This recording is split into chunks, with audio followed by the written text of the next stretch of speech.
పిల్లలకైనా పెద్దవాళ్ళకైనా జ్వరం వచ్చినప్పుడు కానీ లేదా జలుబు చేసినప్పుడు కానీ నోటికి ఏమీ తినాలనిపించలేనప్పుడు ఇలా జావ కాసుకొని తాగితే ఇన్స్టెంట్గా ఎనర్జీ మనకి లభిస్తుంది. ఆరోగ్యకరమైన ఈ జావని తయారు చేసుకోవడం కోసం మనకి ఎన్ని రకాల మిల్లెట్స్ అయితే దొరుకుతాయో అన్ని రకాల మిల్లెట్స్ని సేకరించుకొని వాటర్లో బాగా వాష్ చేసుకున్న తర్వాత ఎండలో ఆరబెట్టుకొని తర్వాత మెత్తని పౌడర్ లాగా మిల్లి పట్టించుకొని ఈ పౌడర్ని ఒక 2 టేబుల్ స్పూన్స్ వరకు పౌడర్ని తీసుకొని ఒక గిన్నెలో కొంచెం సాల్ట్ కూడా వేసుకొని వాటర్ వేసుకొని గిడ్డలు లేకుండా బాగా కలుపుకోవాలి.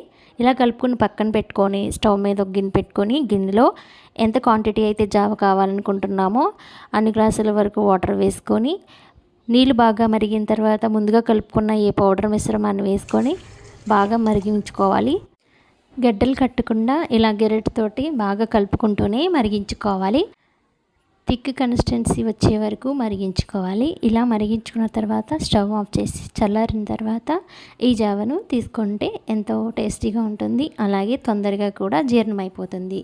ఈ వీడియోస్ నచ్చినట్లయితే ఫాలో అయిపోండి. Thank you for watching.